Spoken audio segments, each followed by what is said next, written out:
What does it really take to repair after an argument? It may not be what you think. Hi, my name is Rose Viggiano. I'm a master level relationship coach, attachment specialist, and somatic practitioner. And I've spent years teaching couples how to repair after conflict. In this video, I'm going to share all my tactics with you. If you are ready to build a connected, loving, and secure relationship, go ahead and click subscribe and let's get started. Most couples that come to me say the same thing. We need better communication. But when you're learning how to communicate, it's critical that you learn how to repair. Couples want to stop fighting. They want to be happy. And they think that happy couples don't fight, that they never have conflict. Well, I want to tell you that's not true. All couples fight, and fighting isn't necessarily bad, because if a couple never fights, it's usually because one or both of them has learned to push down their thoughts and feelings, even about really important things that need to be addressed. This is a huge danger because eventually all those bottled up emotions will come out, usually sideways. And this is where we end up with secretive behavior, escapism, and often the end of the relationship, sometimes without warning. All couples have periods of disconnection and then ideally reconnection. The difference with secure couples is they don't just push problems down or away. They've learned how to repair on their way to reconnection. So if all couples fight, what do we do? First, tell me in the comments if any of these sound like you. Scenario 1. After an argument, you and your partner get quiet and pretend like nothing ever happened. Maybe one of you gets really quiet for a few hours or even days. This is called the silent treatment. Eventually, it becomes so painful that you just move on without talking about it. Scenario number 2, instead of cooling down, one or both of you continues to bring up the conflict. You criticize and you blame each other. The conflict escalates into an even bigger fight than the one you started with. Or scenario 3, you avoid conflict altogether. You never share your feelings or ask for your needs to be met because you just know how your partner's going to react. You just want to keep the peace. So of course the issue is never dealt with or resolved. Likely it just keeps happening. Do any of these sound familiar? Do your fights escalate? Do they drop off, or do you avoid it altogether? Let me know in the comments, scenario 1, 2, or 3. No matter how your fights or disconnections start, there is a proven way to move past them, and it has 5 steps. Now, I want to warn you, this type of repair is not for everyone. It's going to require a lot from you. It's going to go against everything you've likely learned about conflict. See, most of us grew up learning that the goal of conflict was to win. We live in hyper-competitive societies that teach us to never let them see you sweat and don't bring emotion into this. And it doesn't matter how you get there, just get there. There's no formal education on how to manage conflict in a healthy way. So usually we default to some combination of what we saw our caregivers do, what was modeled in the media and in movies, and what society is telling us. This is some combination of unhealthy coping and communication skills. Little of that works in intimate relationships. Secure relationships must have vulnerability, attunement, and teamwork, plus some compromise.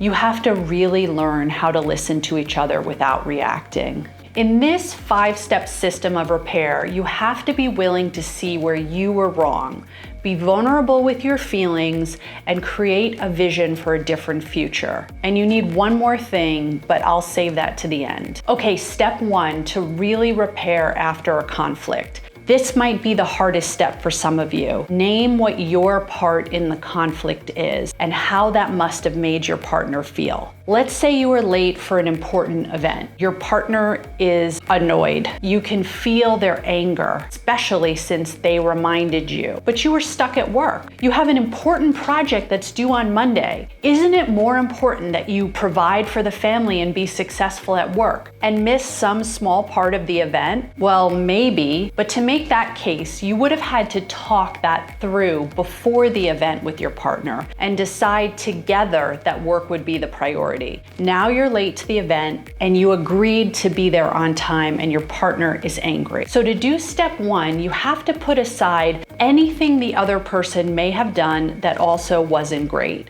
and focus entirely on what you did and how that may have made them feel. You might start with something like this. I was late to the event even though I said I would be on time. My guess is it made you feel angry and probably felt like I didn't care about you and wasn't taking your needs seriously. Okay. Good job. You've made a start. That's step one. Step two, explain why you might have done what you did while still taking responsibility for your actions. This might sound like, I was at work trying to finish the project for Monday. The truth is, I'm scared that what I've done so far won't be enough and my boss will be disappointed in me. I felt stressed and lost track of time and didn't prioritize our agreement. I also didn't call to let you know I'd be late. What's key to this step is that you're sharing some vulnerable emotions with your partner. Your own fear, sadness, confusion, things like that. You're not using them as excuses, but explaining a bit about why you did them. That's step two. In step three, you're going to ask them more about how what you did made them feel. This can be excruciating for some of us. When our partner is unhappy, we just want to get rid of it.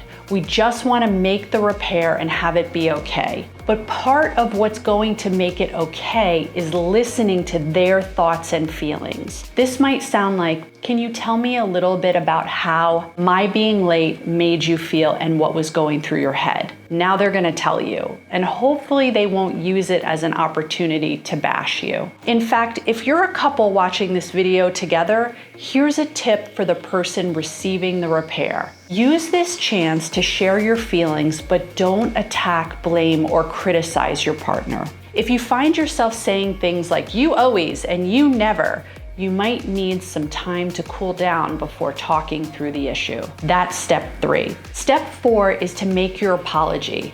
This is where you say the words, I'm sorry. Sometimes we forget to actually include those words, like those specific words. Attach your I'm sorry to what they've just shared. This might sound like, I'm sorry I was late and you felt alone and unsupported. Be specific. That's step four. Step five is to set up a vision for the future and make a plan.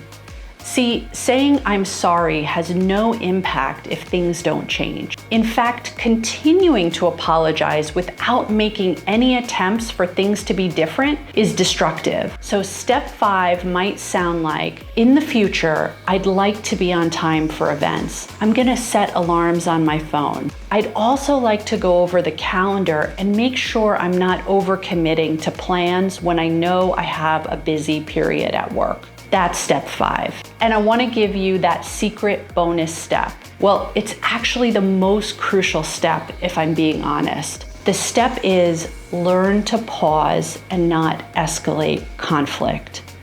I know I said that fighting was necessary and crucial, but how you fight is also really important. If one person gets upset and the other person reacts to the first person and things start to escalate, then before you know it, you're screaming at each other and making personal attacks. It's one person's job, or both partners' job, to stop the escalation and pause the conflict so both people can calm down. This makes for less to repair. Do you want a whole video about how to interrupt conflict when it starts so it doesn't get worse? If so, drop a yes in the comments. And that's it. Here's a quick recap of those steps. Step one, name what you've done and how that must have made your partner feel. Step two, explain why you might have done that while still taking responsibility for your actions. Step three, ask them more about how it made them feel. Step four, make an apology specifically about what you did and the impact it had on them. And step five, come up with a plan for doing things differently in the future. And the super secret step, learn to pause. Remember, healthy relationship skills like this are new and will take time to practice. This is not about perfection. If you found this video helpful, go ahead and hit the like button and remember to subscribe, since what we can't do alone, we can do together. I'll see you soon.